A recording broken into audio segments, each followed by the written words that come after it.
Drinking beer and watching sports is pretty awesome, and one of the few things on par is drinking beer and playing video games. But dropping all that cash on games that end up collecting dust after you're done with them sucks. But there's no sense in trading in old games unless you really want 25 cents off your new one.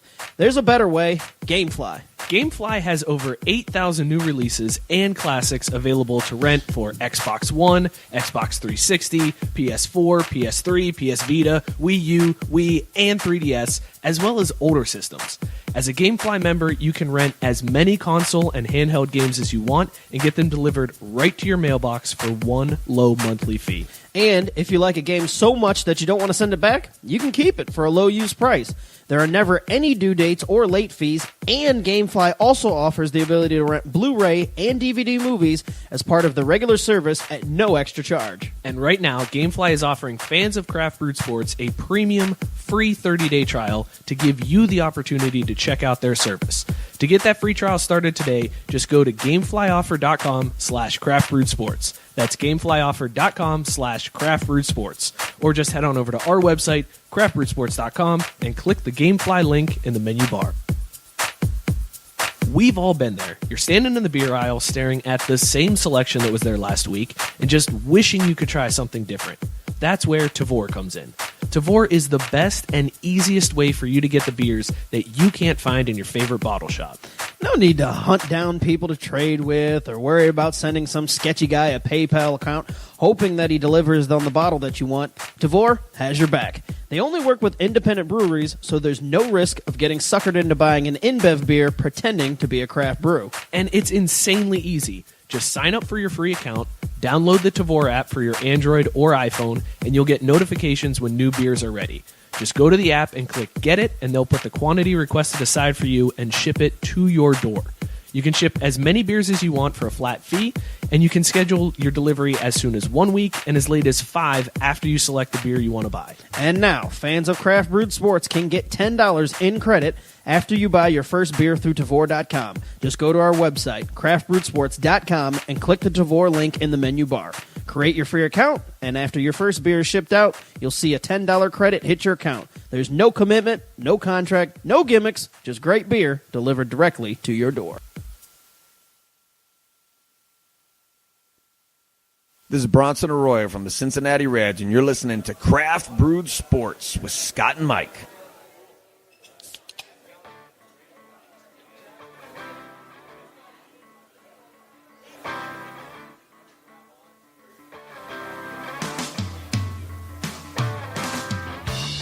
Hey, everybody, and welcome to another edition of Craft Brewed Sports. I am Mike. With me, as always, is Scott. The man behind the computer is Joe. It's Craft Brewed Sports. Scott, are you ready to tap this keg of sports knowledge? Sure. You pump out, boy. Deal. How's it going, man? Feeling good? It's a Wednesday. It's weird. It's weird. It's a Wednesday. Whenever we do shows the day earlier, it always seems so strange. Remember when Wednesday was 2 days earlier and it felt super off? Yeah. Now it just felt like Thursday all day. Yeah. It's going to be a real bummer when tomorrow's not Friday. Yep, when there's still 2 days of work left, it's like, oh, that's not good. I might just have to call off. Screw it. That'll be fine. Packed show tonight. Super packed. Tons that we're getting to, but I will let you introduce our guest for the evening. Yes, tonight joining us is my good friend and Channel 9 traffic reporter / Cincinnati Bengal, Jaclyn DeAugustino. What's up, Jackie? Yo, what quite the intro there. Yes. Jeez. We do it big on the intros here. Thank you for joining us. Yeah, thanks for having me. I'm excited. I was like all for the podcast. I'm like super pumped. And so are we. Yeah. It's only my second one ever, my second podcast of life. So Really? The first one that counts. Yeah, there you go. All right. Since this is your second podcast, we're kind of low quality. You got to get that mic a little closer. There we go. Is that better? Well, thanks for joining us. We got tons of questions for you about being an NFL cheerleader.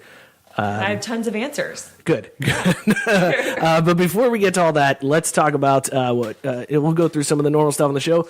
Motherfucker of the week. Yes. And I'm interested to hear your vote on this one, Jaclyn, when we get to it. But your choices this week, and the poll is live on our Facebook page. Your first option is a dude from the New Zealand rugby team who kicked an Australian player in the face jumped up for a ball. Yeah, like straight out of 300, just Leonidas style, kicked him right in the face, knocked him out. He got kicked out of the game, and that actually led to Australia breaking an 0-40 streak against New Zealand because that player got kicked out. Australia was able to win and break that streak, so New Zealand thinks there's some crazy conspiracy, like, they did this on purpose. It's like, no, bro. Dude kicked him in the face. Can't kick people in the face. I saw a GIF of it or a meme, and it was like, when your mom's not looking. And it was just like the guy like kicking him in the face. I was like, what is this? But pretty accurate. That's definitely true. I can see my brother doing that to me. I go, oh, where's mom at? Boom, right in the face.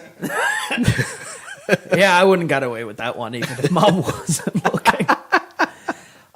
Your second option for a motherfucker this week is and this was news to me, they play college football in Japan. American football. Right? Yeah, which is really weird. Yeah. I had no idea, but this week found out that they play football in Japan. And, well, it was a defensive lineman? Yeah. Defensive lineman was caught on video chasing down a quarterback, and this is after the quarterback had thrown the ball. Quarterback's almost standing there, and the guy takes out the back of his knee. Dove right at him. Right into him, straight Bounty Gate style, knocked the quarterback out. Dude has since quit football. I mean, I would too. Yeah. He's No. But his defense is that coaches told him to do it. I mean, if you're going to go out, that's the way to do it. Throw everybody under the bus and just bail. This is coach's fault. By the way, I'm out. See you guys. I was just going to do it, man. I didn't want to. They told me to do it. I don't know. Coach's rules. I'm sure Bengals fans, that's what they're going to vote for. They're going to have that Kimo von Oelhoffen memory in their head. They're going to be like, I'm doing this for Carson. I'm voting this way for Carson. Well, that and they love them some meathead. So they defend him, so they don't have any problem with it. Oh, dirty play? It's all good. It's on the field. There can only be one.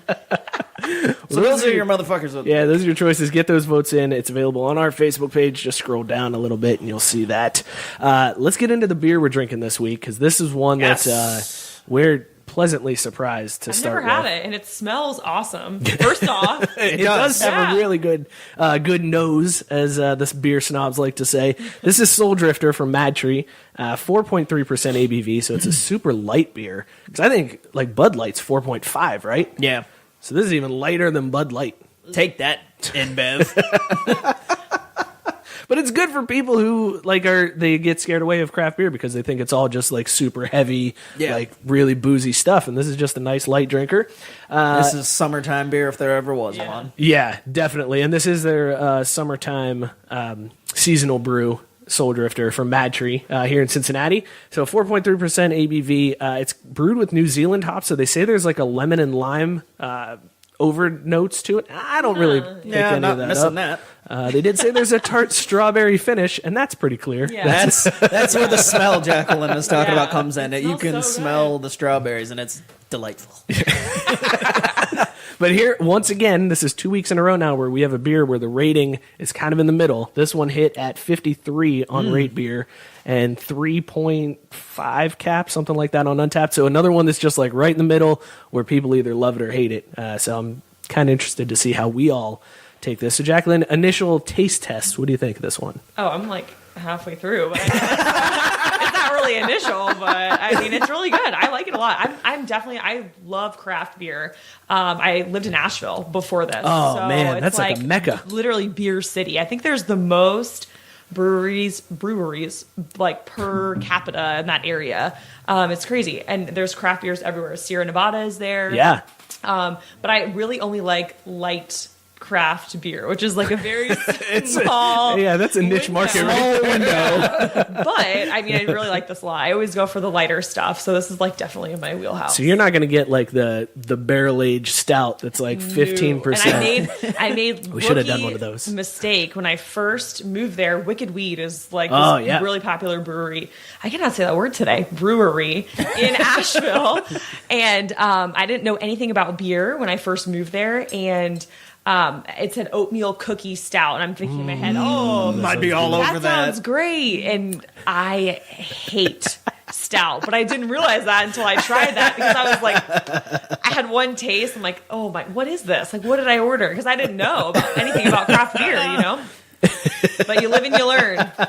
And you don't get the oatmeal stout if you don't like stout. So. Yeah, that's a good Ease into craft beer. Do not. No. That's jumping in the deep end. So yeah, my take on this is a thumbs up. I like it. Nice. Scott, your initial impressions? So far, so good. Super crisp. Yeah. It is. I mean, we joke about the lightness, but it is. It can't get much lighter. This is definitely just an easy to drink beer. I like it so far. Strawberry flavor, even though the smell comes off, isn't super overpowering, and it doesn't taste too, over the top strawberry. So, initial thoughts pretty good. Typical MadTree. There's a nice hop to it. It's like, hey man, can you ease up on the hops a little bit, MadTree? Like just a touch. Like try one. Then it's like, yeah, we're gonna go light on the hops on this one. No, they don't. No. Joe, what do you think, man? No, it's pretty good. Thanks, Joe. Dynamite drop in, Joe. All right. Joe breaking it all the way down. By the way, guys, before we get into Upper Deck, share the show. If you guys share this, if we hit 15, Scott and I are we're going to open up this bottle of Hypnotic and do a shot of Hypno. Yeah. Bud Light is 4.2%. Oh, 4.2. Oh, so InBev got on the phone and said, F y'all. Still got you beat. That's why Joe's here to Fact correct check us. all of this stuff. Yeah. All right, let's get into Upper Deck, man. All right. Well, Upper Deck is brought to you, as you know, by Minuteman Tickets. Locally owned in Columbus, Ohio by Scott and Matt. A couple of guys who are sports fans just like you and me. Minuteman does things the right way. No trying to order tickets from a robot or paying ridiculously high fees. If you call them up, you're going to talk to a real person and avoid all of those fees that the other guys charge. And Minuteman will even sell your tickets for you. So go on ahead and check them out at MinutemanTickets.com or give them a call at 614-943-3000. That's 614-943-3000. And get all your sports concert ticketing needs taken care of by those guys. Awesome. Good dudes. Same brain. All right, it wouldn't be Upper Deck if we didn't start off for the third week in a row with Tristan Thompson's baby mama. The trifecta. Kardashian's back in Upper Deck news this week, but this time Khloe is dishing out the punishment. She's not the butt of the joke this time. She's taken a beating in recent weeks with everything going on with Tristan Thompson, but Which is crazy because none of it is her fault. yeah, nothing. It's all just been things that have happened to her. But yeah, this week she decided it was time to clap back. So a fan at a Cavs game that she was attending this week at the playoff game was sitting in a few rows in front of her and was trying to do the reverse cam picture taking. and apparently he was doing it for quite a long time. But anyway, he finally got a picture, posted it to Instagram, and had the caption, Issa Kardashian curse. Issa spelled I-S-S-A, in case you were wondering. Did he tag her in that? No, he didn't, which is... Wow, so how'd she find it? Had no idea, That's- but Khloe did find this.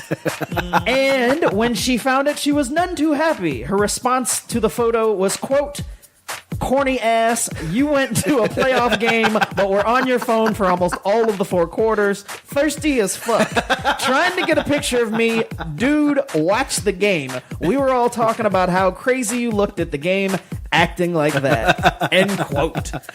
Good for Khloe. Yeah, I mean, I'm usually anti-Kardashian, it's whatever, but this is hilarious. Especially, I mean, she's just there, minding her own business, watching the game, and this dude was just trying to be a big old hater. And then I gotta imagine that he might not have tagged it because he thought, I'll just do this, it'll be funny to get away. And then she totally found him. I feel like he has a right to be a hater. I mean, sure, you got a right to be a hater. Not even the fact that she's a Kardashian, and I really like them. That might not be a very popular, comment, but I feel like the whole Tristan thing just really makes me angry.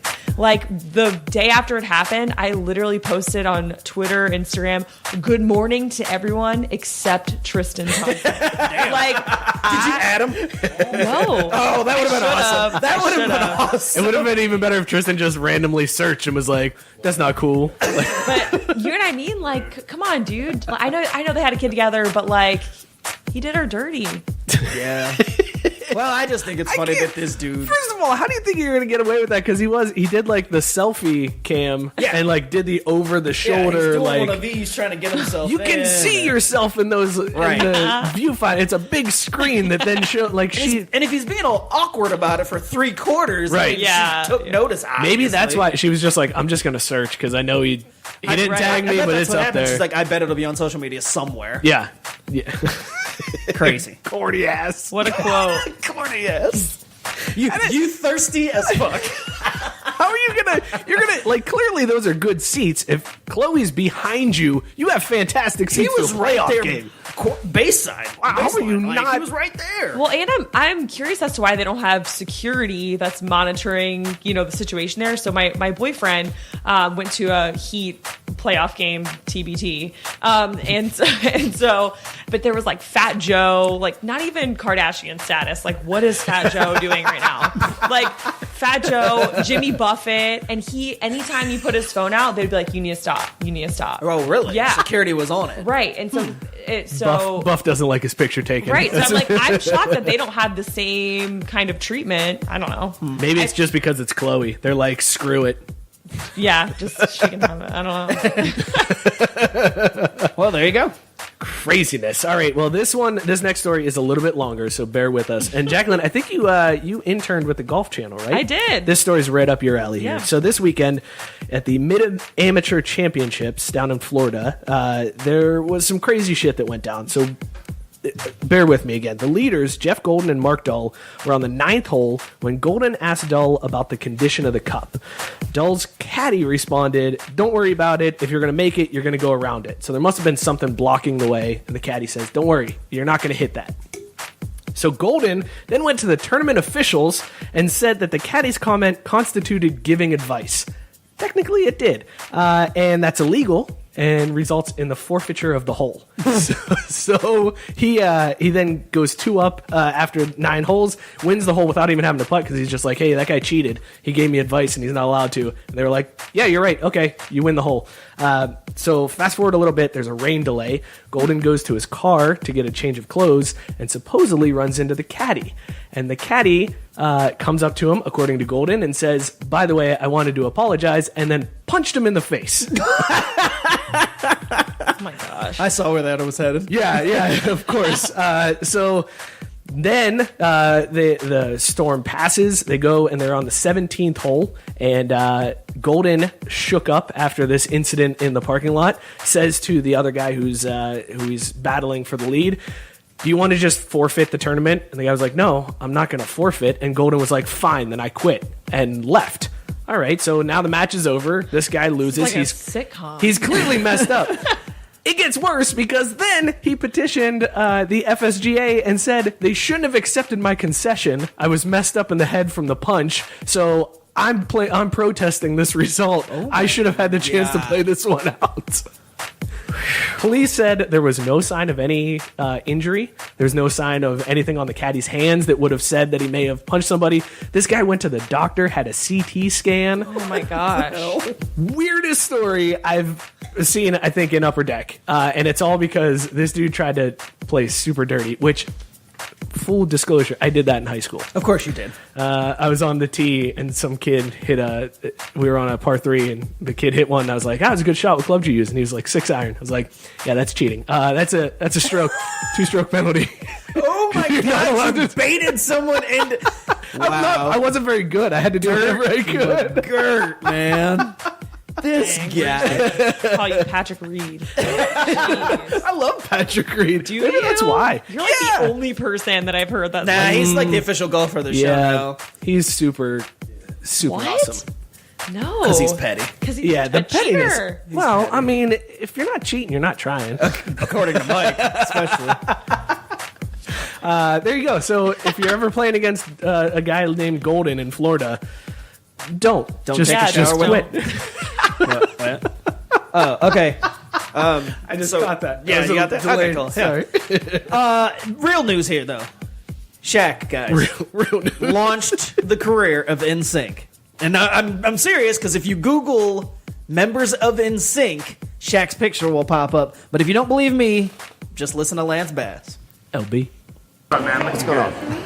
Hey, I don't know if you heard this morning, there's a story that came out. If you Google Shaquille O'Neal on Google, he pops up as a member of NSYNC. No, if you Google NSYNC members, Shaquille is one of the members now? Right. Well, it makes sense. I mean, a lot of people don't know. Shaquille had a big hand in starting our career. Really? Yeah. We lived in Orlando, and our first place that we recorded at was his house. So all of our first demos, our first songs were all from Shaq's house. So he had a hand in creating us. So maybe that's why it's on Google. Now, you know, why do you think the internet took Joey out and replaced him with Shaq? Well, I mean, who doesn't want to replace Joey? Poor Joey. Wow. Soft again, Joey. Fat one. Oh, that's a deep burn, Lance Bass. Someone gotta go. Man. Sorry, Joe. Well, and if you think about it, you're not kicking out JT. You're not replacing JT. No way. They knew their meal ticket. Yeah. Lance is famous, so it comes down to Joey and the other one. The other one. I feel like the other one should have been gone. I can't remember his name.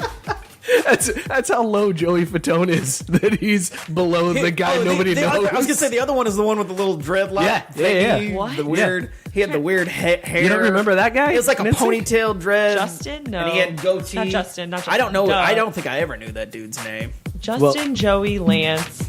I can't. Then the other guy and Shaq. Yeah, JC JC. Oh, JC. and Chris Kirkpatrick. That's the dude I'm thinking of. Yeah. How did we forget JC? JC. I know. Shazay or whatever. Yeah. I had his face in my head, but I couldn't. For whatever say reason, his his name didn't even, or his face didn't even pop. Anyway. Nope. I didn't even realize he was a part of NSYNC. So he's also above Joey Fat One in this. It was just three. It was Joey, Lance, and JT. Anyway, how has it gone this long? How has Shaq, the master of all shit talk, never brought up that, like, I launched NSYNC? Of all the crazy, prepositions things that he throws out there. Yeah, you would think in all of his fights with Charles Barkley, this would have come up at some point. Like, or even with Kobe. All his fights with Kobe, somehow it would have got brought up. And I had no idea that they were in Orlando NSYNC. Yeah, to launch their career. I had no idea. Yeah. And I'm from that area. And also... I'm like from Daytona Beach. I had no idea. I don't remember who they were signed with originally, but what kind of record company didn't have... or if they were like trying to get studio? on one. Yeah, have a studio. Maybe it was like we have to go to Shaq. Maybe it was like demos, like they were cutting their demos there, and just some small time manager was like, "I kind of know Shaq. He's got a studio in his basement. Want to record at his house?" I mean, if somebody was like, "Hey, we want to cut a demo. Can we come to your basement and record it?" I'd be like, "Yeah, that's cool. Go for it, man." Also, I need to hear Shaq. Like, somebody to ask Shaq about this week. Like, I need to get his thoughts. Do you think this all started, like the whole thing with Shaq showing up as a member of NSYNC because of the whole thing with Charles Barkley with him saying "Google me"? Do you think people were like, Maybe. "We're just going to inflate this so that it says that he's a member of NSYNC, so that could've. if Charles Barkley Googles him, it shows up that he's a member of NSYNC." Your wife says that JC's hair is terrible right now. Yeah, they were just on Ellen NSYNC Oh, were was, they? and I feel like I was like, ooh, yeah. Yeah. The hairdresser. Yeah, There you go. not So- great. We have Shaq to thank for NSYNC. That's the moral of the story. All right. Well, for anybody who travels for work, you guys can relate to this story, and it's kind of nice to know that it happens to even the richest, most powerful team in baseball. So Wednesday, the Yankees were scheduled to play the Nationals in Washington. Fuck 'em. But the game was delayed, and it was eventually rained out. The Yankees had a 10 p.m. flight to Kansas City scheduled on Delta, but that flight never took off. So there was a combination of bad weather, mechanical problems, and then the dreaded, the FAA says you can only work so long if you're a flight crew, so this flight is now canceled. And they canceled the Yankees' flight to KC. Since it's kind of hard to find a hotel that late at night for an entire baseball team, the Yankees were stuck sleeping in the terminal and spent the entire night in a Delta terminal in Washington, D.C. Those poor millionaires. They were probably in the Sky Club. Let's be real. Well, that's true. You Yeah, know, they're like going to they be. were not on the bench. Yeah, I would love to see it though, like just at the gate, like Judge trying to sleep on those little tiny chairs that are at the gate. Was Judge able to get both of his front teeth through, or No, you had to check those. the gap in front of that gets the checked. back there? What? Oh, That has to be checked. It doesn't fit in the carry-on bin. no. Okay. I think the Kansas City airport is like bad juju because I've heard bad things about that airport. I've never been. I into had it. the only time I've had a flight delay. almost the only time. It was like 6 or 7 hours, and it was because there was a tornado in Kansas City, and I couldn't leave. I'm like, I'm never coming back here again. Should have rode that thing right out. Could have visited Oz. I knew you were going to go there. I knew you were going to go there with that. Thank you. All right, The next sound I got to download for Joe. moving on, I guess. Missed that one, Joe. The Belmont Stakes are coming up on June 9th, and Justify has a chance to go for the Triple Crown after winning the old Kentucky Derby. And what's the other one? There we go. Thank you. I only know Kentucky Derby and then the other two. Yep. This is one of the other two. Yep.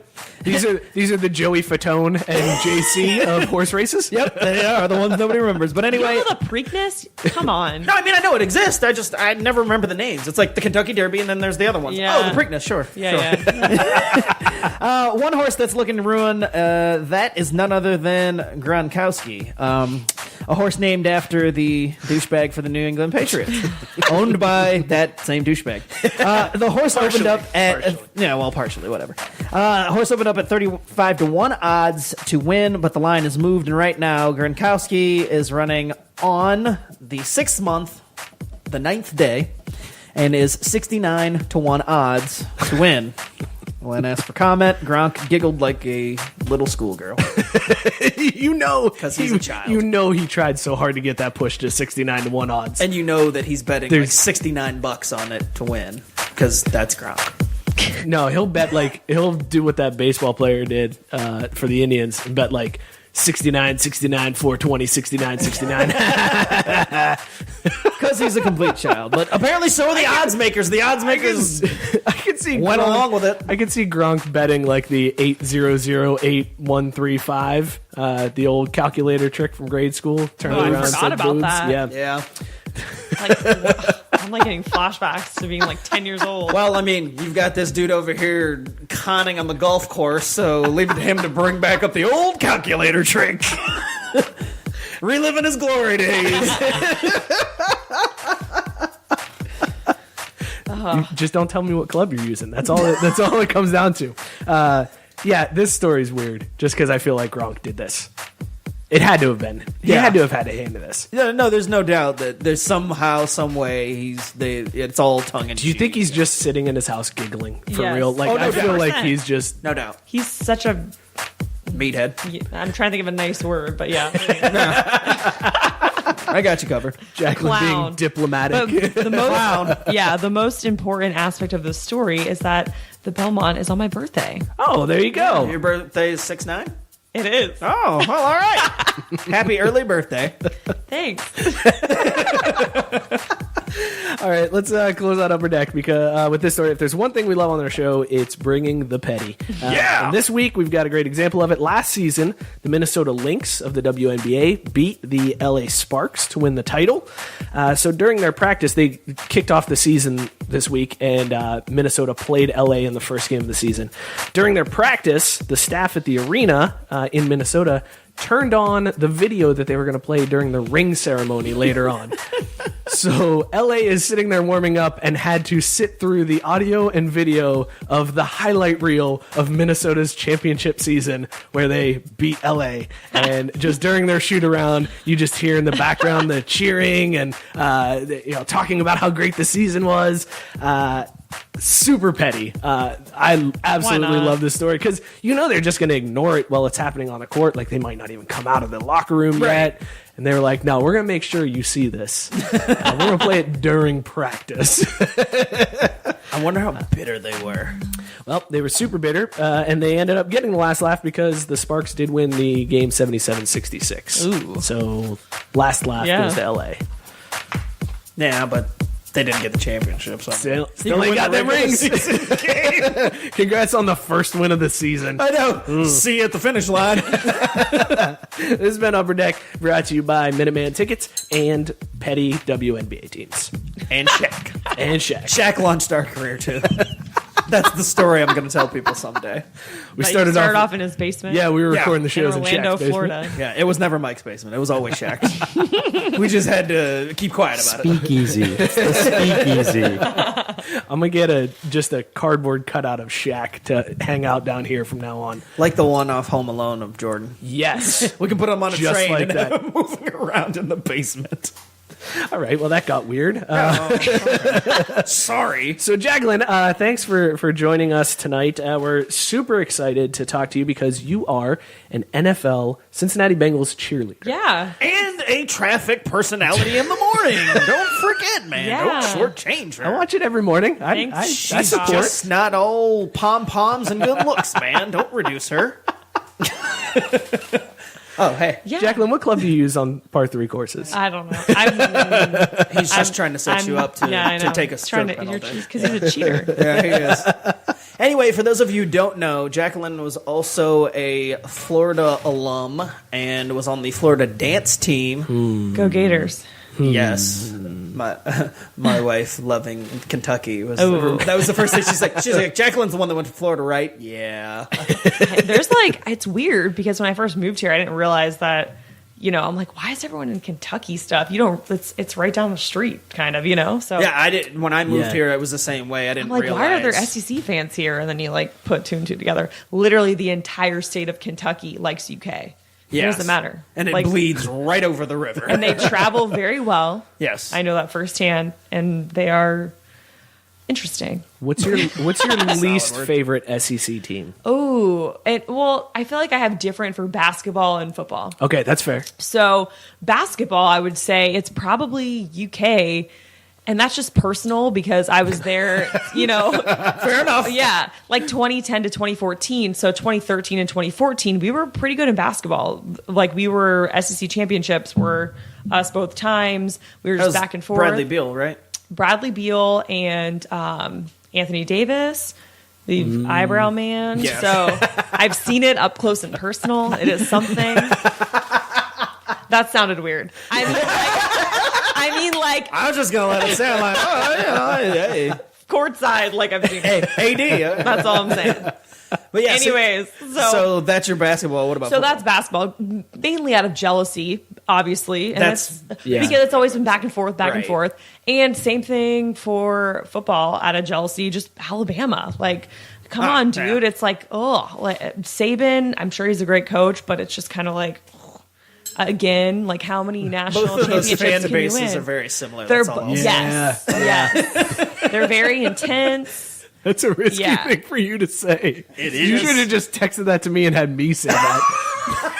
They're passionate. They're passionate. And so, Yes, that's what I meant. They're very passionate and love their team. right. So, but I mean, Florida Gator fans are also notorious for being kind of annoying. So, Well, I'll tell you. I don't believe that. Though, Yes. being up here, who has a problem with Gators fans a lot, and then magically, we love is Ohio State fans. Yep. Ohio State fans were super jealous, and same reason because they lost a few times, but then immediately embraced Urban Meyer as soon as he came up. Oh, It's yeah. we always loved you. Always loved you. Urban. And you're also in a tough spot because Cincinnati fans don't feel too hot about Florida football after the ass kicking they took to Tebow when Brian Kelly left. So they really don't. So you're in a really tough spot here. Tough spot. And Ohio State, So Urban Meyer's last season was my freshman year. So it wasn't a great football season, and he kind of said he was going to leave to spend more time with his family, and That whole thing was weird. yeah, it was kind of sketchy. And then a year later or so, he takes the Ohio State job, which from my understanding, it's his dream job. He's always wanted to work there, whatever. Just be honest about it, dude. Don't give us the whole you want to spend time with your family thing, and then go off and take this job. Just be honest about it. So I feel like that's why Heart people condition, man, gets you every time. He had to go to his daughter's volleyball games. why people that's why I'm so bitter. And then they won a national championship. With him, It's just admit you suck at golf. Don't ask a guy and try to bait him into getting stroke penalties. Or No, I admit that I suck at golf. That's why I cheated. I said that during the story. Yeah, I suck. That's why I was Remind you. I need 2 more strokes off of this dude. Fair enough. So, what's the biggest difference from going from the Florida dance team to an NFL cheerleader? So I think the biggest difference is having a full-time job also. It's just like, and just being a little older. Like when you're in college, you don't have a full-time job. That's your life. You know what I mean? And you are, there's more practices. There's more things to do because it's like collegiate team. And then obviously once you get to the NFL, just in general, obviously it's more of a job. And the team aspect of it is still the same. Like I still have great friends here that are pretty much like my family after just being here for a little over a year. So that aspect's the same, but just the stamina, even though it feels just as hard, even though there's only 2 or 3 practices a week versus 4 or 5, just because, you're older and because you're working for 8 hours and then going to practice. Like you can go to class, take a nap, you know what I mean? And then you're just not chilling, but not that college isn't hard, but you know what I mean? Like there's just a lot more downtime. Like everyone on our team has a full-time job. So that just adds in like an extra, it's just different. And then I think on top of that, and you can explain this a little bit more because I don't think people realize all of the other stuff that goes into it. Like I think people understand, okay, yeah, they got to practice because they got to understand the routines, and then they know about game day. But there's other things that you're required to do as a part of the team. Like different events and things that you have to show up to. Right. So how much time does that take? The cool thing with the events is that they are voluntary, so you're not really required to do them. Oh, I see. I thought they made you do that. That's no. So and I know there's been stories out there like we have to do X amount of hours from other teams saying they have to do X amount of hours of volunteer work and things like that. Ours is just kind of like send out an email. If you can do it, great. If not, that's okay. But I just like doing it because I think it's cool just to kind of be out there, and I'm not from here, so I like being able to explore it in another capacity because obviously with news we do a lot of stuff, but it's just cool to be able to do things in the community just in another role. So our required practices are 2 days a week. Usually it's 7 to 9:30. Game week it'll be maybe 3 times a week or 7 to 10, so 3 hours long. Wow. That's a lot on top of working. Right, so it's a lot. And that goes pretty late. When you have to work the next morning. Yeah. I just hit my head. Are you all right? Yeah. I didn't realize I was so close. Jeez. I think my son fell upstairs. I know. I was like, what just happened? Sorry, I was just trying to reenact that golf story for you guys.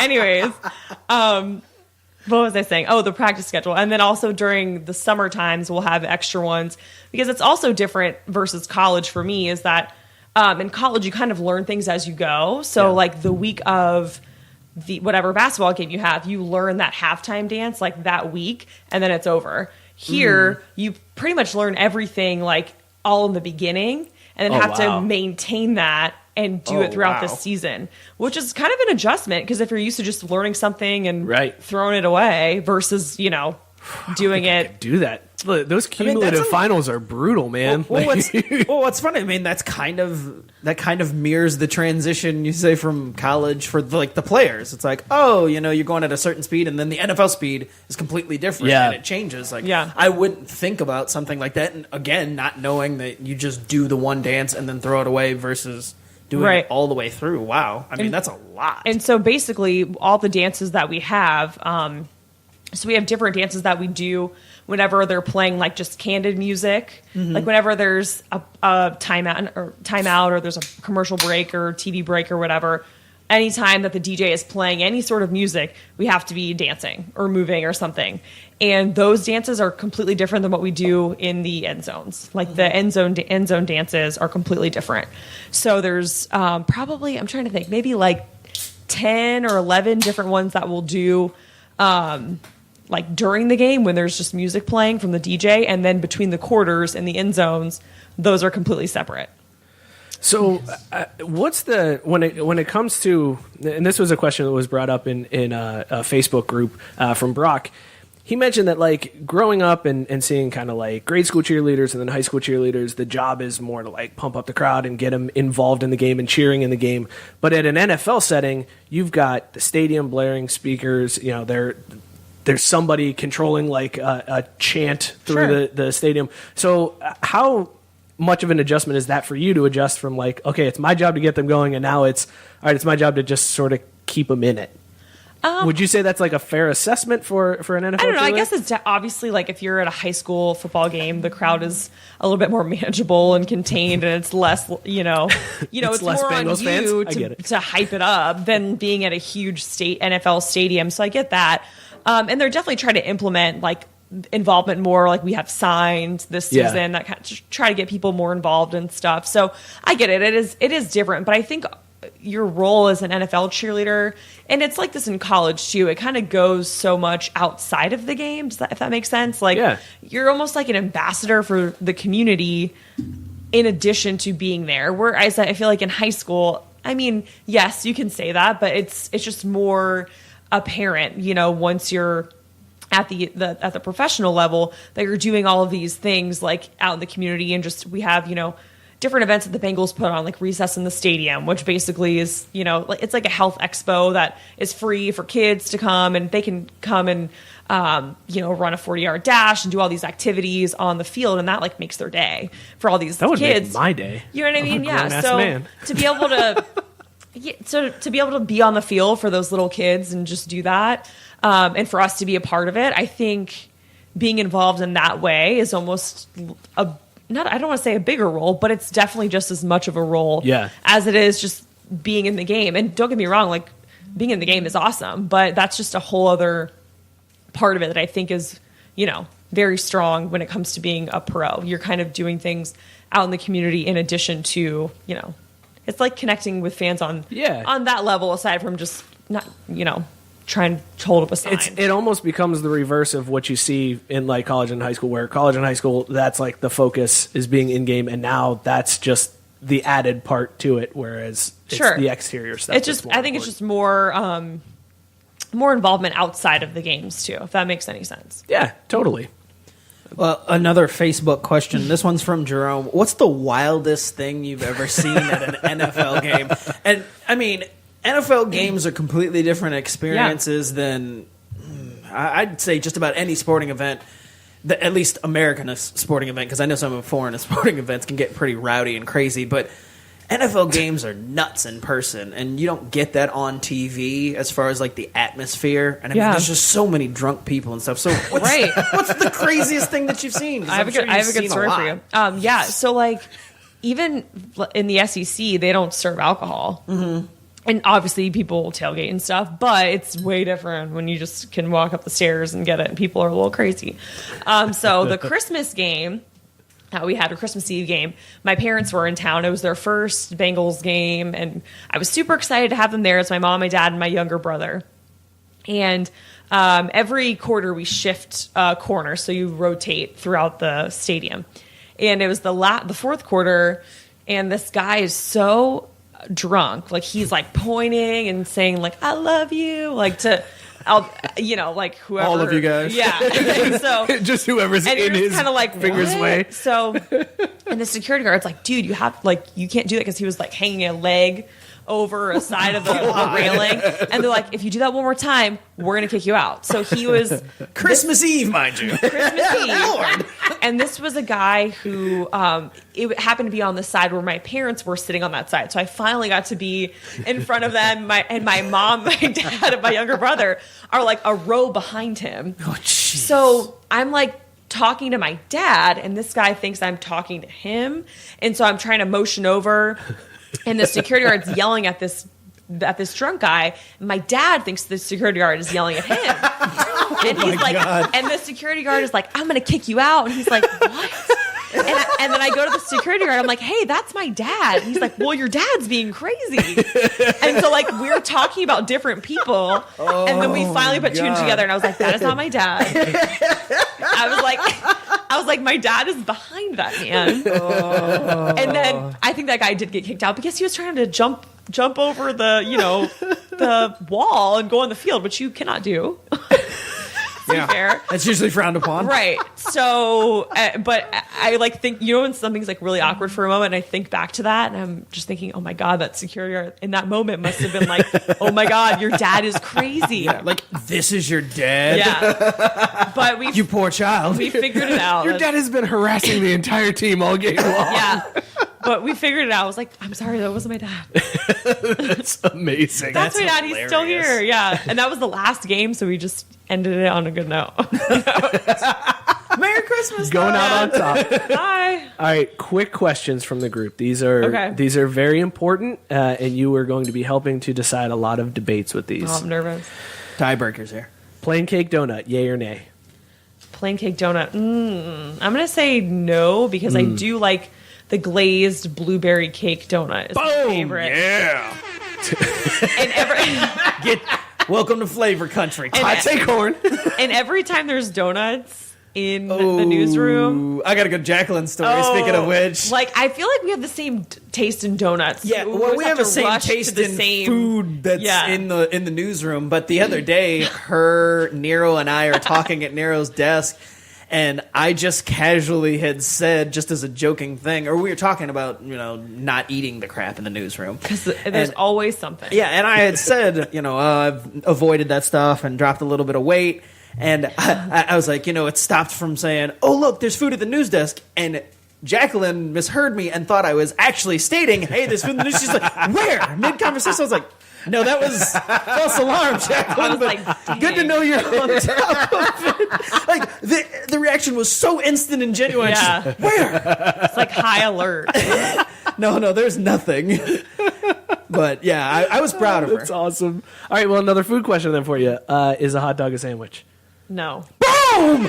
Suck it! This has been Craft Brewed Sports. This has been Craft Brewed Sports. Thank you guys. We'll tune in next week. We'll be. Yeah, we'll tune in next week where we'll kick Mike off after finding out he's a cheater and not believing that a hot dog isn't a sandwich. I've never heard anyone say that.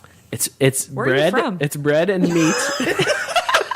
Stupidsville. It's bread and meat together. There's. I guess, but. Nope. I just feel like a sandwich is it's vertical. You can eat a hot dog that way. Why? No, no. Can you though? You can also eat a sandwich not vertically. Yeah, you ever hold a sandwich sideways? No, Yeah. you don't. No, Sure. You don't eat a sandwich sideways. You don't. can. I'm No, just saying shut you up. can. You're done. It's possible. These are supposed to be quick hitters. You have been proved wrong. Quick hitters. Moving on. Thank you, Joe. Oh God. All right. Fine. That's fair enough. I think those were the only debates we had to settle. Anyways. All right. Well, so do we get to the heavier topic? Because obviously we've skirted around things enough. Yeah. It's like, hey, hot dogs. By the way. Anyways, there's been terrible things. Like that. Obviously, if you follow the news, everybody Which kind we of do. sort of knows. Yeah, Jaclyn and I do from time to time. There's been the whole thing with the Washington football team and the recent news about how their cheerleaders were treated allegedly on a trip to, was it Puerto Rico or Somewhere tropical. I don't remember. Yeah, somewhere for a photo shoot, and there was all sorts of different things that happened while they were there, according to them, as far as being escorted out, maybe, and asked to be topless. All sorts of crazy stuff that most people wouldn't think that would happen to NFL cheerleaders. So, have you ever experienced anything? Do you know any other people who firsthand?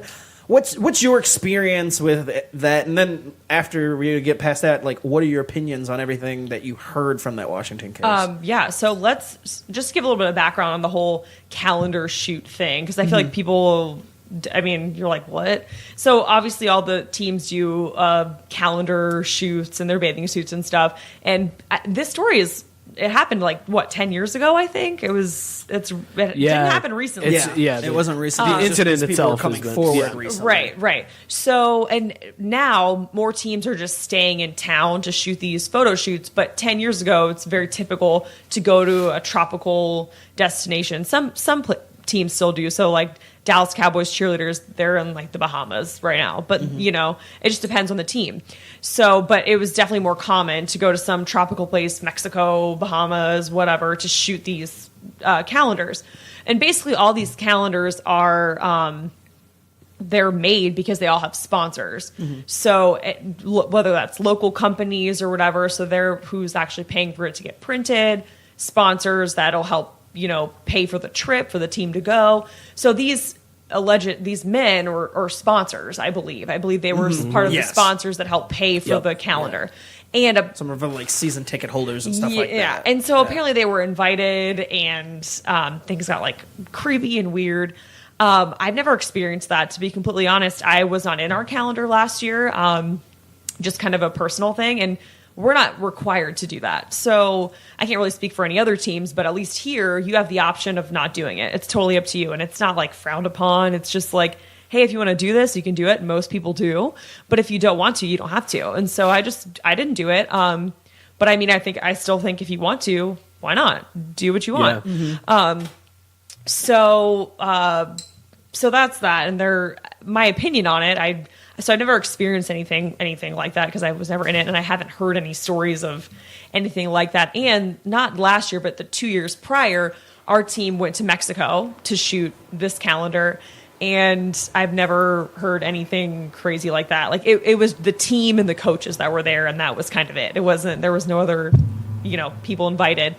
Obviously, I mean, there's probably some truth to these allegations, or I mean, no one would probably make that up. Right. It's terrible. And if it is true, I feel like that's horrible and needs to be addressed, and it's just a terrible thing. So I don't agree with it, and I feel like if anyone on an NFL cheerleading team is like put in a position like that where they feel uncomfortable or feel like, quote, like an escort, like immediately you should not ever be in that situation in the first place. I feel like that's horrible. Somebody brought up an interesting point about this, and I'd like to hear your thoughts on it. So we know that, like, obviously, and you mentioned it, all of the NFL cheerleaders on the Bengals squad, they all have full-time jobs. So this isn't something that it's like, this is my primary job, this is the only thing I do. So it's more of something that you do for the love of cheering. So when it comes to situations like this being brought to light, why do you think these girls would stick around? Because, again, this happened like 10 years ago, and they're just coming forward now. So why is it that if something like this is happening, do you think they would stay in it and continue to cheer for the team after an incident like this? Right. And I kind of have had those same thoughts too, but I feel like maybe some people might think, just as in any other job, that if they speak out, it's going to be taken away. So I definitely think fear might have played a factor. I also listened to a podcast from the woman who was on the Saints team who made all of those allegations and everything that happened with them. And she had said her take on it, why she didn't speak up or anything, was because her dream was to be an NFL cheerleader, and she just didn't want that to be taken away from her. So she never spoke up or felt like, that she could until recently, when she feels like with, the Me Too movement and everything happening and felt like finally she was able to speak up about it. So I think people wouldn't speak up because, I mean, yes, even if some people want to chalk it up as a side job or it's not your real job, it's a lot of people's dream to do that. Yeah. And so if they can, it's a once in a lifetime experience. It really is. And I feel like even if it's just for fun, if you love it, you want it to be taken away. So, but I'm glad that women, are feeling that they can speak up on things like this because if they've gotten to a safe enough spot where because they can say no one in any workplace, whether it's part-time, full-time, whatever it is, should feel that way, in my opinion. So I feel like if it's good that they, finally feel like they can speak up about it. And there's a story that just came out today too about the Texans cheerleaders who another lawsuit. Yeah, who are suing the team. It's not to the same degree as Washington and what happened there, but they were saying that coaches were like verbally abusing. Yeah, telling girls, I can't believe it, would you put on your freshman 15, and then they told one girl she couldn't straighten her hair and that she'd be replaced if she did. Crazy things like that. Have you heard of anything that may have happened along those lines? Not necessarily that extreme, but kind of that feeling where you're like, so this is kind of messed up, man. Never like from a coach or anything like that, or an employee altogether. I've never experienced that. But even going back to college, like it was, and it really is just kind of in the dance world. Like if you're auditioning for a team, and everyone has their own style, their own look. A lot of the times they'll tell you like, hey, you're expected to look like that for the whole time you're on the team. And that was something that, I can never put my hair down. Come on, man. When I was in college, they would, say, hey, like, we like this look, or we like your hair like this, and they would tell you how to do your hair and what to do and things like that. So, and I feel like in the dance world, that's kind of common. That's common in terms of teams, I feel like, and then not even speaking about NFL, just collegiate, from a collegiate aspect. But I also feel like also in dance, it's a uniform thing. So some people don't like that some women have to cover their tattoos or not wear a piercing or whatnot. Right. They kind of feel like, I didn't even think about that. Yeah, right. I didn't either. So they kind of feel like, oh, well, that's me and I shouldn't have to do that. But a lot of people, in the dance world, it's about being a team and uniform. And that's the aesthetic, art of it, is just being uniform. So growing up, I've always, experienced that too, where if you have a tattoo, you usually have to cover it. You have to wear the same earrings, the same, we wear the same, the same jewelry and stuff like that. But it's just to look like a team, and it's part of the uniform. So as far as like hairstyle goes or color, like if you want to dye your hair a certain color, like so be it. Whatever makes you feel great, like dye your hair that color. Who cares? As far as weight goes, that's crazy, and it drives me nuts because don't get me started. Like, and if you're, I hate the theory or the thought that like, oh, you're an NFL cheerleader, you have to just be a stick, or you can't eat anything, or blah, blah, blah. Like, no, like it's just about being the healthiest, like best version of yourself.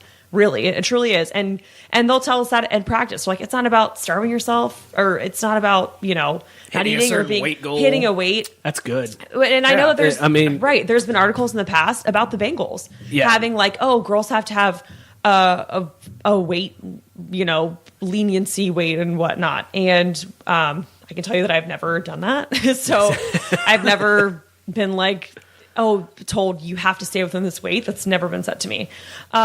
And I don't think it should, because it's not about being like a scrawny, skinny person. It's just about looking best for what's your body type. Everyone's body type is different. So you just have to kind of embrace it. And, it's obviously they want you to be healthy and fit. That's part of being an athlete. And some people will be like, oh, dance and cheerleading's not a sport. Well, I would say a lot differently.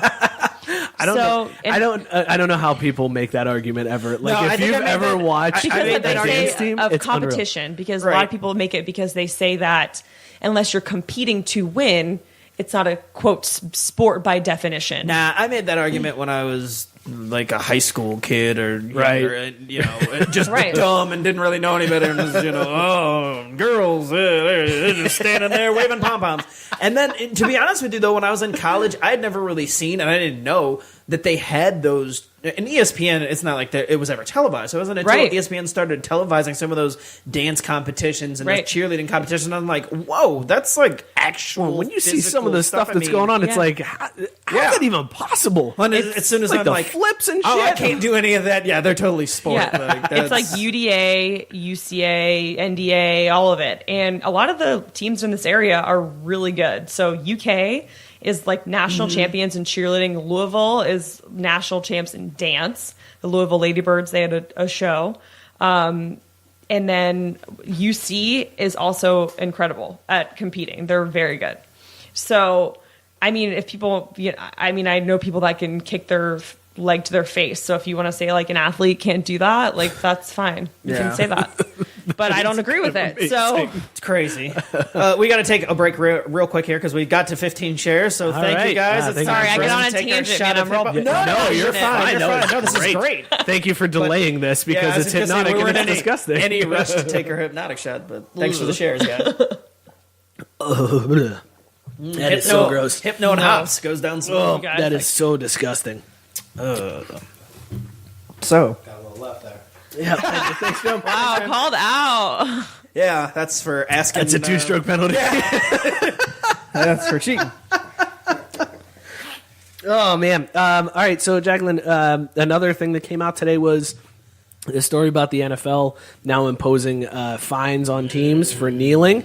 I know, Scott, relax. We actually, real quick before I ask the question, mute his mic. somebody asked me today, they were like, are we going to get a Scotty doesn't know because of this? I was like, well, we have a guest, so probably not. I thought about it earlier when we were talking about this. What is that? In the chat. Oh, Scotty doesn't know? Yeah. That's where I rant on something and riff. When I get really passionate and upset about something, it I'll gets just super go fired off up. about There's it. a It's lot just of swear segment. words, and then we put some music behind it and just let it roll. Release the hounds. But yeah, no, Scotty doesn't know this week because we have a lady and we have a guest. So one of the things that I'm curious about, because the way this policy is now stipulated, it's any team personnel that disrespects the anthem. So not even kneels, just disrespects the national whatever anthem. they define that. Yeah. as. Now the team can be fined, and the team can find that person being part of team personnel. So I guess first of all, are cheerleaders considered team personnel since they're on field and part of the organization? And then on top of that, do you think we'd ever see a cheerleader do something in solidarity with the players like that? I don't know. I had who did I have? A reporter from, I think it was the New York Times, that had reached out to me a couple months ago and was wondering why, like, hey, I want to talk to you about why, like, cheerleaders haven't done this at all. And I kind of said, hey, as a journalist, it's something that we're covering. It's not really my place to put in my opinion and interject. So I respectfully declined the interview. But I ended up reading her article later, and some former NFL cheerleaders had said kind of the same thing, not the same thing, but in regards to the whole afraid to speak up or afraid to differentiate. That's kind of what I figured. Because they don't want to be reprimanded for it. And I wish I could remember the team that the specific woman was on, but she had made the comment that she had felt like she was more disposable in comparison to Colin Kaepernick, or, which, I mean, even so, is having a hard time finding a job himself. Any player is And much so, more of a commodity than a So she felt that cheerleader. she could be replaced instantly, and that if she were to do anything that was kind of differentiating or take a knee, that she would be, punished for it. So, which I thought was I never really thought about that. So I thought that was an interesting, viewpoint. It makes total sense. I mean, when you see players getting disposed of easily, I mean, if you're in any position, I mean, imagine if you were trying to be like a security guard. Right, you're the ball boy. Right, yeah. You're like, hey, look, I need this job. Right. I mean, and not that the players don't necessarily need their jobs or whatever, but I can't say that I would be in a hurry to make the stand. I'd be like, hey, bro, we support you, but I got bills to pay. So, and I mean, if you're talking about a cheerleader where, they're talking about, hey, we didn't speak up and we felt like we were in a position where we were getting, harassed and all this stuff, but it's our dream. I ain't about to throw away my dream for a protest topic either, no matter how strongly I feel about it. Because, I mean, if you work so hard to get there and you know that there's a billion other girls that are knocking down the door to do the same thing, like, yeah, I support the issue, but I can't really do anything. I'm gonna wave these problems. Has there been like a policy that you've seen from the Bengals squad that they've told you guys specifically? No, because the Bengals seem to be a team that are kind of on the forefront of we're standing like linking arm in arms if you want to, but that's about the extent of it. We have it. I mean, we have like a typical rundown of what we do during pregame into the national anthem, and it's just that's been par for the course. It's never been like, don't kneel, don't do this. It's never really, hasn't come up, which is, I mean. But what's funny, though. Let's do a follow-up after, now that this has come out. Let's do a follow-up next week and see what they say after your next practice. Though, because I'm sitting there as you're answering that question, and it's like, yeah, it's never come up. I mean, I bet that it's never come up in anybody else's mind, too. Hey, what if other employees just started doing things like this? Like, what if the cheerleaders did? Like, they probably have never even... beer vendor just took a knee during the national anthem and was walking up the aisle and just like, oh, hold on a second. Yep, time out, I got to sell this beer. I got to take a knee. I mean, I bet they haven't, because they were blindsided. This has never happened before, so they're completely blind. Yeah. There's no protocol for this. So I mean, and think about how long it's taken them to kind of get all of these rules and regulations out for just the players. Yeah, right. Doing it, so. They're not prepared to think about anybody else. They're like, oh dear God, don't let that happen. This has been a nightmare. Please don't compound it. Man, I want to see every beer. Have the cheerleaders start talking about doing that? Because we'll get rid of all of them. We'll get rid of everybody. It'll just be players. There'll be no fans. Just TV everybody's like the Cleveland Browns. There's no cheerleaders. automated TV cameras and the players. That's it. Joe's face bringing that up. Too soon, bro. All right, Jaclyn, I have a very tough question for you. Okay. So you danced for Florida. I did. You cheer for the Bengals. Which is... Oh, you're fine. That's fine. Joe, Scott does that all the time. Which is worse? The Gator Chomp or the Hooday Chant? Why are any of those bad? I actually, the Hooday Chant is the easy answer here. I always like it.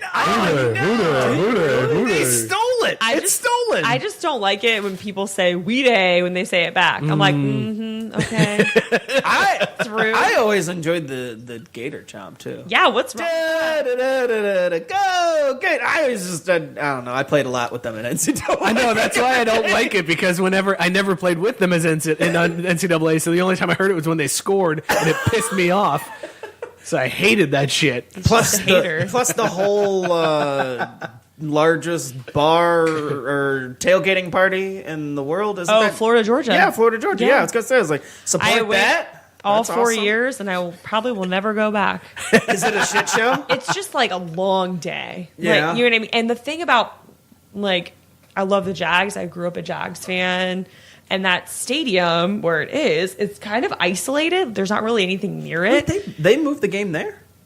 I thought that game was always been there. No, I didn't realize that game was there. I thought it was always on Florida's campus. No, it's in Jacksonville. Oh, see, I never realized that they moved that game to Jacksonville. Well, I mean, at least it's been in Jacksonville since 2014. I think it's always been there. Probably, but yeah, no, I always thought that game was just played on campus. Yeah. In Florida. It's not like the Banks where you have all the bars and you can walk around. It's kind of isolated. So to get there, you sound like sports writers when the Super Bowl was in Jacksonville, and it was like, this place sucks. It's in the middle of nowhere. There's nothing here. I mean, there's just the fun. In my opinion, the fun part about Jacksonville is like the beach bars, which are so far away from the stadium. And so Ubers are like $300, and just the logistics of being there is just a lot, you know. And I love the Jags. But one of our listeners, wants to know: do you identify more with being a cheerleader or a dancer?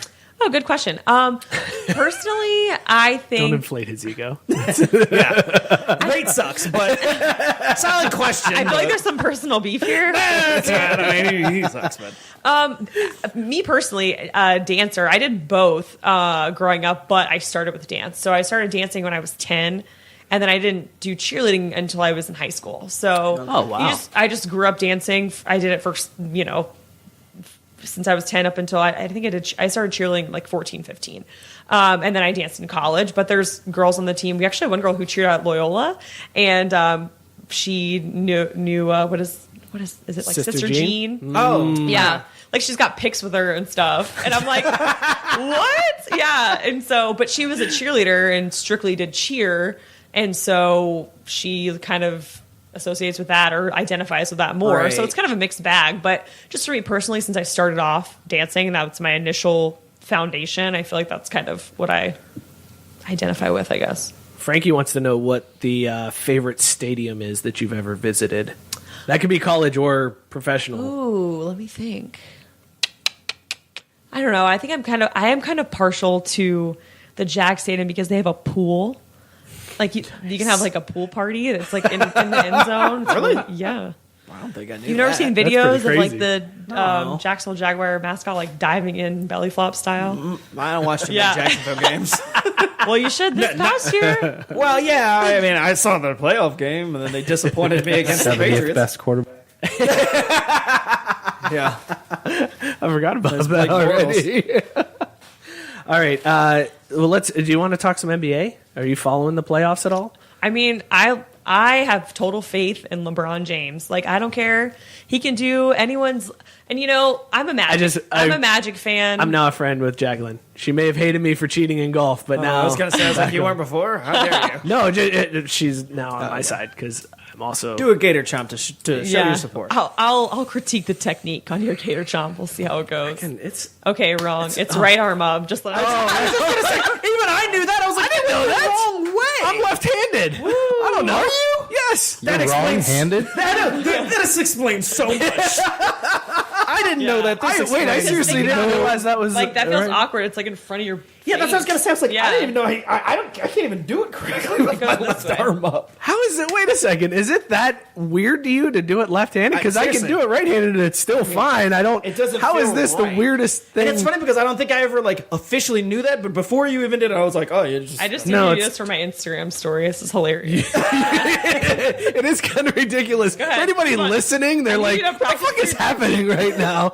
So wait, you I mean, come on, right? No, I can do it. I understand, but I can also do it left-handed. Like, how do you not? Yeah, why is that weird to you? It's the same thing. I don't know. It doesn't work. It's because think about it. If you're trying to it's in front of your face, you're trying to take a picture. You know what I'm saying?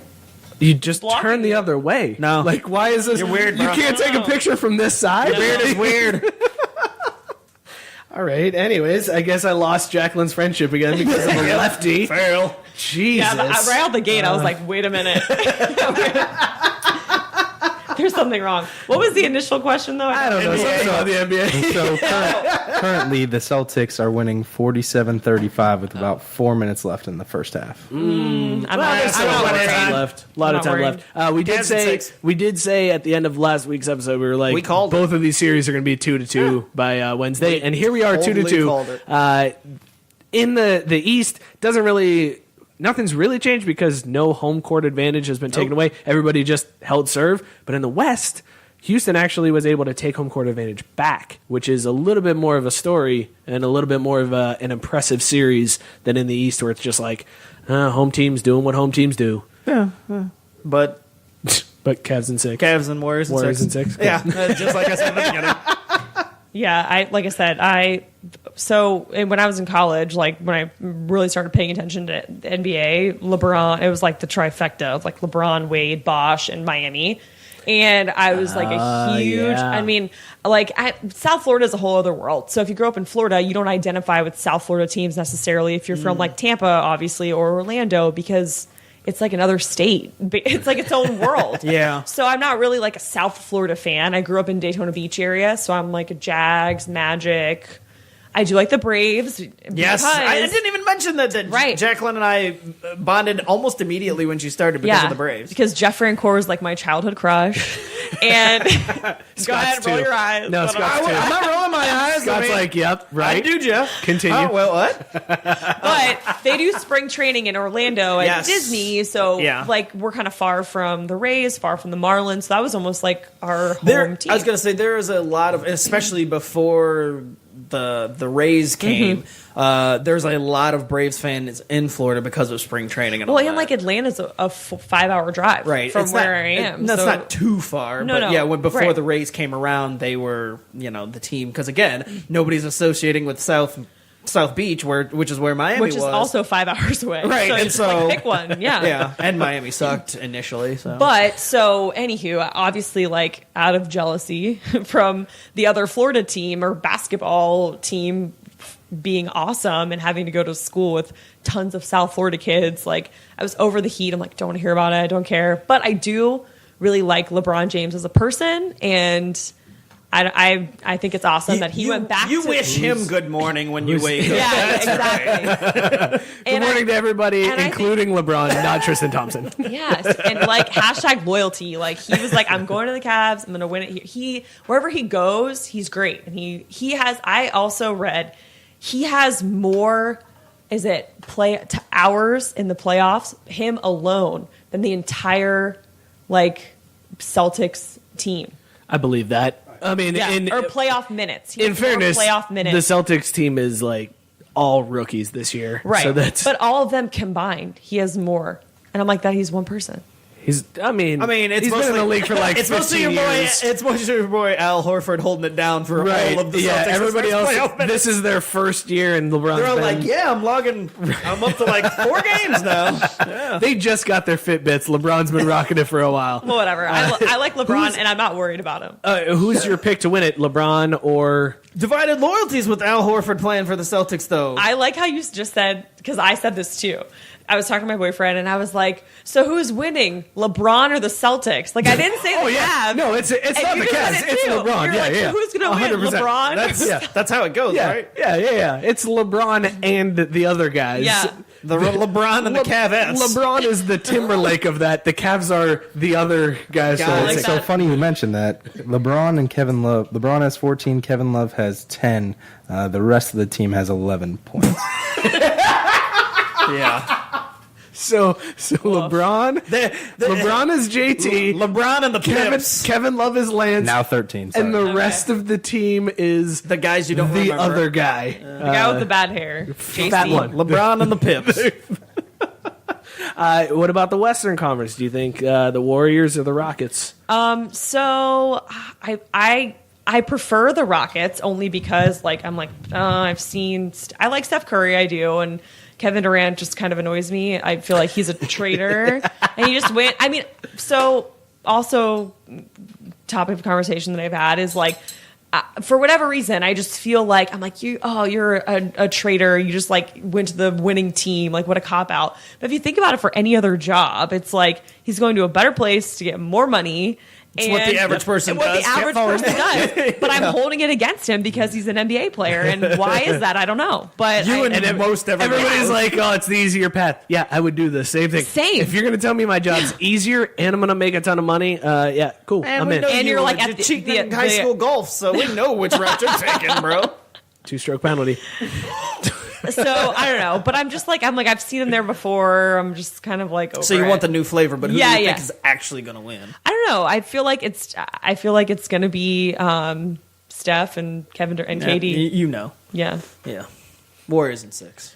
I just feel like he's just has so many clutch threes that you just can't. I was like, what's happening here? It took me a Joe second. and Then I was like, Scott, Joe and Scott have a bet. Whoever loses the Western Conference Finals, Scott has the Warriors, Joe has Houston. The loser has to bong a beer. So there's a side bet going on in addition to their picks to win it all. Gotcha. Lots of shots and bongs that are going to be going down on this show in the next coming weeks. It's going to be All the bongs. It's going to be a shit show. Hockey talk. Should we? Let's check in on the Stanley Cup Final. So Vegas has clinched it. Vegas They were is in the final. 500 to 1 odds is at the start of the season. awesome. It's such a How good story, cool is right? that? That's amazing. It's in. Well, I was talking to Jason earlier, our coworker. Jay about, Fair. Yeah, and we were talking about why I switched from. Yeah, I wanted earlier in the season. I had predicted Vegas just as a funny bet to get to the final, and then they did. And at first, it was more, it's cool because they're an expansion team and they're plucky, and let's see how long this can last. Good use of plucky. Good Yes, and it switched to. I want this to happen because I think it's hilarious that all the long-suffering NHL fans of like Toronto and the Islanders and all those hardcore NHL cities are sitting there looking, and they got to be thinking, fuck me. We haven't won the cup in years, and Vegas shows up in their first year. Gets all the cast-offs. And are right now the favorites to win the cup. Like, I'm here for the pettiness of it all. Like, I love that story. So, go Vegas. Win it all. Let's check on the Eastern Conference. Even though Joe picked him to win. Joe did pick him. My team is still in it. Tampa Bay. Game 7 going on right now against Capitals.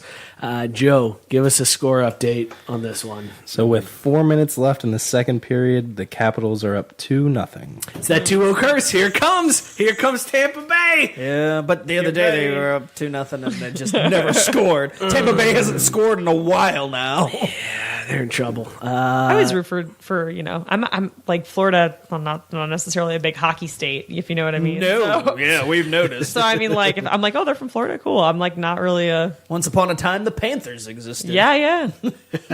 So, R.I.P. I'm going to since I thought Tampa Bay lost in the first round, I'm just going to concede this loss to the Capitals. You're literally giving me a do my stomachache shot just right now. This is going to be funny post-show when they come back and win. You just took a shot for nothing. And it'll be punishment for thinking they lost in the first round and not paying enough attention. I feel like you need a Tums. Like, that is a lot of nasty stuff. It's disgusting. Oh, man. It's so gross. There's got to be something better. There's going to be a better option for you. I mean, it's a punishment, so... Yeah, I guess, but I don't know. There are worse cruel. Things. We like That to is do so cruel disgusting. things to one another. There's still some left. See? Oh, there is. Right on. It's like your cue. the backwash. Ugh. Finish that. Yep, that's disgusting. Make sure you use your left hand there, champ. I did. All right, good for you. Because I'm left-handed. You guys, you want to do Consume It or Can It? Sure. I'll do Consume It or Let's Can do It. Why Consume not? It or Can It. Brought to you by Tavor. This week's beer was not brought to you by Tavor. This week's beer was brought to you by a liquor store in downtown Cincinnati. But the MadTree. segment is brought to you by Tavor. They're amazing. If you guys want $10 off your first shipment or your second shipment, go to our website, craftbrewsports.com, click the sponsors link, and you can sign up through us, and you'll get a $10 credit after your first beer. This week, we had Soul Drifter by MadTree, 4.3% session ale. Capitals Jaclyn. up 3-0. Glad I did that shot because Tampa Bay is done. Jaclyn, let's start with you. Would you like to consume this beer or can it and never have it again? No, I would definitely consume it. It's really good. Nice. I really liked it. Fair enough. I'm done. That's it. Right to the point. Mic drop. I was going to say, no effing around. Scott, consume it or can it? Usually when I see MadTree, I told Joe before this show started, I'm like, moving on, because it's just Hop City, and I know I don't want any of their beers. But this one's not too hoppy, I don't think. No, it's not. I mean, it's fine. It's not terrible, and it's light. It's easy drinking. I mean, if I was going to go MadTree, I'd go this. MadTree does have a couple of other good ones. Obviously, they've got the Dreamsicle. So Dreamsicle? That is my favorite. that is that right there Dreamsicle's is a good beer. easily the crown jewel as far as I'm concerned for MadTree. Agreed. Do I they know do, most they do people Thunder agree, Snow, man. right? That's their beer? I've never Yeah. had Thunder Snow. Is that the winter one? Yeah. I've seen it, but I've never Good done brew. It's a good brew. What kind is Jaclyn would hate it. It's a stout. it? Stout? Yeah. Okay. Yeah. Well, I that makes see- sense because Thunder Snow, I also don't dislike that racehorse because I bet on him last year at the Kentucky Derby and he did not finish the race. So that just has bad juju written all over it. Well, there you go. Thunder Snow. F 'em. But yeah, no, for Soul Drifter, I enjoy this one. This is a consume for me. If I was ever going to have a MadTree for a second time, because I've had a bunch of MadTree that it's just one and done, where I'm like, oh, nope, too hoppy. No thanks. And we had the Psycho, the IPA. The Entropic Theory. Yeah, and that was super hoppy. But no, this is a consume for me. Solid beer. Like I said, easy drinking. Although I will say that strawberry, after about the first couple sips, out the window, and it's pretty Gone. much just an IPA. Gone. It smells like strawberry, Yeah. and then it's just gone. Joe, you're the IPA guy in the show. Well, it's not an IPA, it's a blonde. Right. Which is also weird. But I definitely have to agree with the ratings. This is definitely a middle of the road type of beer. for sure. If it's handed me, I'll drink it. I'm not going to go out of my way, but it would be a consume. I'm going to be the dissenting opinion here, and I'm going with a can on this one. Ooh, it's been a while it's- since Mike does not can too many beers. I don't It's can been too a many beers. while. It's not that, and Can this one? yeah, I think the problem is I come into it expecting some of that strawberry flavor, and like you said, That it's is gone, disappointing. and it's just Yeah. all hops. And I'm like, this is a blonde ale. I don't want a ton of hops in a blonde ale. Yeah. And it's just too much. It's too hoppy And for that's the what I'm type saying. of beer it ends that up it just is. being this Yeah. IPA, and I don't think it's a bad, but it's just an easy drinking. It is an easy Yeah. drinker. This is definitely one that you can have a 6-pack and probably still be fine. But it's also like, there's just nothing that calls to me where I'm like, oh shit, that's the redeeming quality. It was all the just 53 rating is on point. Yeah, it is a very much take it or leave it beer. Yeah, definitely. I mean, I guess if you're looking for something hoppy and light, this is a good choice. If you're looking for something with a strawberry flavor, at first, yeah, for a sniff, this is the one for you. But I'm canning this one. I'm trying to be harder on beers. I think I've been way too lenient. That's your New Year's resolution. Yep. As we get into episode 100 and beyond, I'm like, I'm gonna be tougher on these beers. They're not just gonna skate by anymore. Here's the other problem. There's a new sheriff in town. I'm also not drunk on this one, which tends to give me more consumes. Where I'm like, I'm feeling good. Consume the shit out of this. But this one, I'm like, I'm still sober. I'm gonna can it. So there, I still know what's happening. There's the real truth. I didn't get drunk. So whatever. This was 14%. Maybe I might consume it. If this was 14%, I don't have to back off this one because I bet it would taste awful. Frankie said that's the hypno talking. That's fair enough. That's a good point. Jaclyn, thank you so much for joining we're not us. yet. I got one more question. Oh, wait. Yeah, we got the polls. Real quick, though. Yeah. Just real quick. If you were the czar of cheerleading in the NFL... Is that a position? No, I just created it. Okay. If you were, hypothetically. Okay. What would you do to make cheerleading just across the board so that we didn't hear any more of these crazy stories? Like, what's the one thing that you would say, you know what, they need to change this so that it's just better across the board, no matter what team you're on, whether it's different, that you could say this experience is streamlined across the NFL? And I think that's a tough question just because there's so many different problems that are popping up, you know, and different teams. And so it's hard to be like, this is one thing is going to fix it all. But I do feel like creating an atmosphere where any woman involved feels confident and comfortable is like A1 priority. You know, I think it needs to be very apparent what the goal and the intention is on the team. Like, hey, this is about, you know, having fun, having a good time, doing what you love, and there's no stigma with how much you need to weigh or what you need to look like and things like that. I think that's an important bar to set in that regard, but just making sure that nobody is in a situation where they're feeling uncomfortable or setting rules where someone has to leave a bar because a player walked in. Do you know what I mean? And it's a fine line sometimes because you have to think about it that it's not a full-time job. It's part-time and people do it for fun and things like that. But I still feel like at the end of the day, it's a job. It's employment. So take it for what it is. And I just think being able to kind of, I guess, stray away from that culture and that negative stigma of like NFL cheerleading and, you know, also with people saying like, oh, we should just get rid of them. I read a USA Today article. Right. I can tell you that I don't think that is the answer at all. I don't think that women who are pursuing their dreams should be punished for other people's actions necessarily. Right. Yeah, that's such a horrible way to approach it. Right. Like, you know what? Just get rid of it. We're not going to fix the problem. We're just going to get rid of it and forget it ever happened. Exactly. So like I don't know sending guys to the locker room instead of, you know. Like I don't know the exact answer, but I feel like as long as you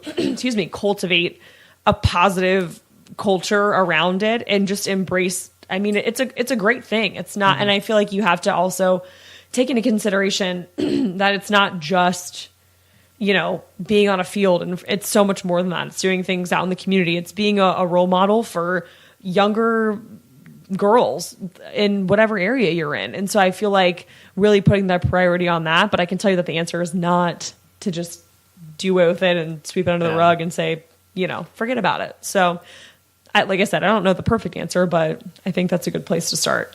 I think your comment earlier summarizes it perfectly. Like, people should stop thinking about cheerleaders as just like, oh, they're just at the game dancing, and think of them more as ambassadors to the team. Yeah. And that once you get that mindset, it kind of takes it as like, okay, these are people who are representing the team to the community, and it becomes a whole different thing. And I'll share one more story, not to get like super lengthy on you guys, but I read an article.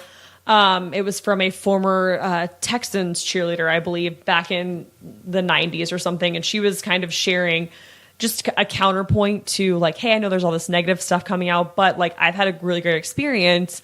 Here's what I think. And one of the points in it that really stuck out to me is she was saying, you know, just kind of emphasizing on the community involvement, and when it kind of clicked for her is that she, or I think it was it Titans? I can't remember the specific team, but it was a lot of the times the appearances, they'll be out in Westchester, or they'll be far away and like an hour away, and they're not always necessarily in the metro area.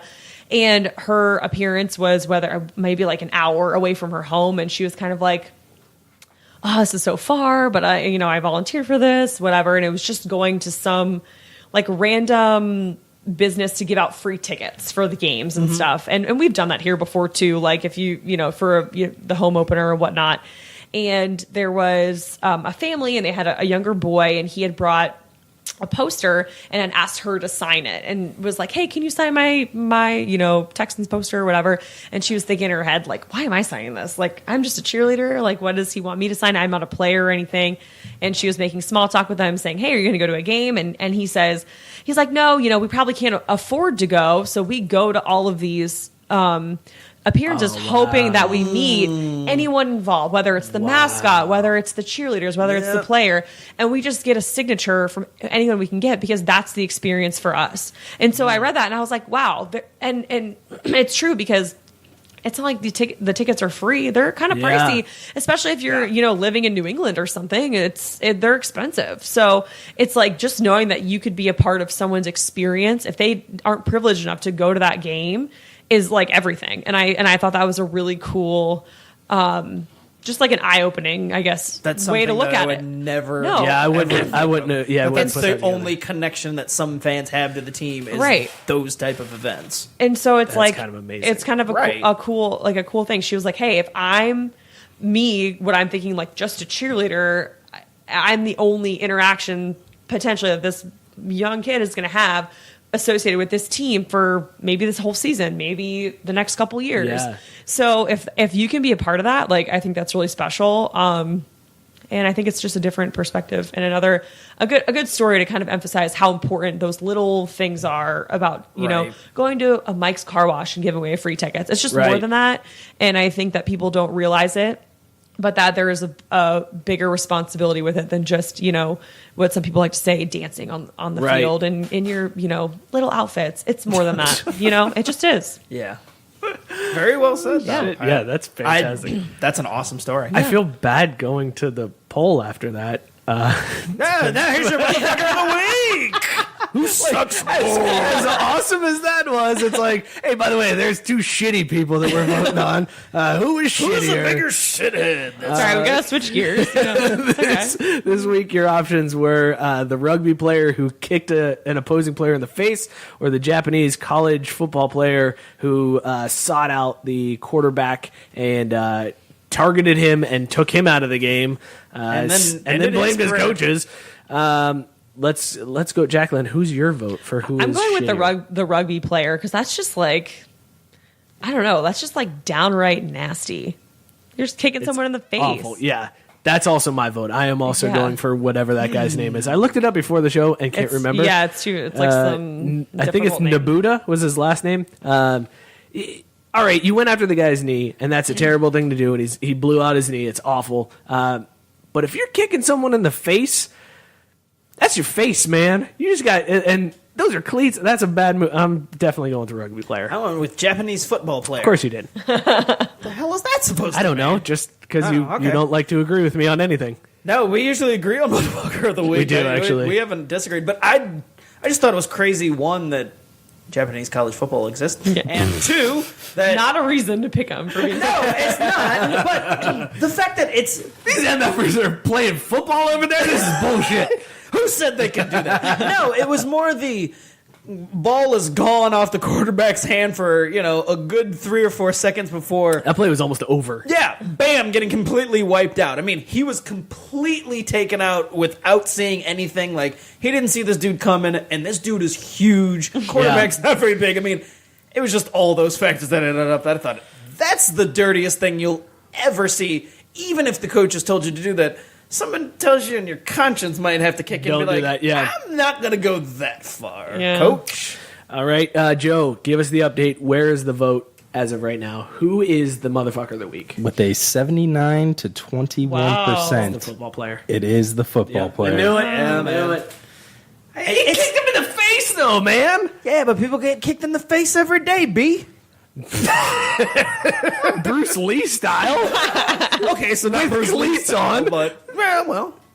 It Unreal. happens. Jaclyn, thank you so much Thanks for having me. hanging Thank out with you us. for This coming. was This is so super fun. awesome and eye-opening, too. I think a lot of people learned Super quite a bit about eye-opening. being an NFL cheerleader. And Scott and I talk about it too. It's just people. I don't think they make assumptions to be mean. They just don't know. Yeah, So, exactly. You know. Yeah, educating the clue. masses. Yeah. So thank you for doing that, Hey, guys. We Next, got to do this again. Yeah. Yes, definitely. I'm always down. Thursdays I do have practice. No, Usually. we'll figure it out. Yeah, though. yeah. All right, next Thursday skip because we are going to do our live 100th episode. We made 100 We're going to be episodes. at Taft's Unless one of us Brewporium. dies in between now and then, so we'll only make it to 99. Jeez. Wow, I know, that got it gets morbid. dark. But that is next week at Taft's And it's not just Brewporium, my skin. 8:30. Come hang out. We're going to have some giveaways from Minuteman. That's going to happen. Yes. Our buddy Wayne Memon is going to be hanging out with us. He is We're having guests. super we're having giveaways. super it's entertaining live. guest. It's going to be a good time. Lots of good Speakers beer. taking over. They got good pizza. It's a good time. So come Yeah. hang out. Taft's 100th Brewporium. episode. 100 episode. Good Who Lord. would've What are we thought doing that with our shit? lives that we made it this far? Oh my God. As always, you can follow the show at Craft Bee Sports. You can follow me at Mike Burlon. Follow Scott at Scottak_Jr. Follow Joe at JoeGoalie4. Follow Jaclyn at Jaclyn DeAug. We've retweeted her and tweeted her out, so follow her. Check out the show, share the show. We appreciate everybody chiming in, giving us the questions. Thank you guys so much, Jaclyn. Thank you again for being a part Thank of it. you. Thanks, It's my bedtime. Jackie. Cheers, everybody. Fuck you, NFL.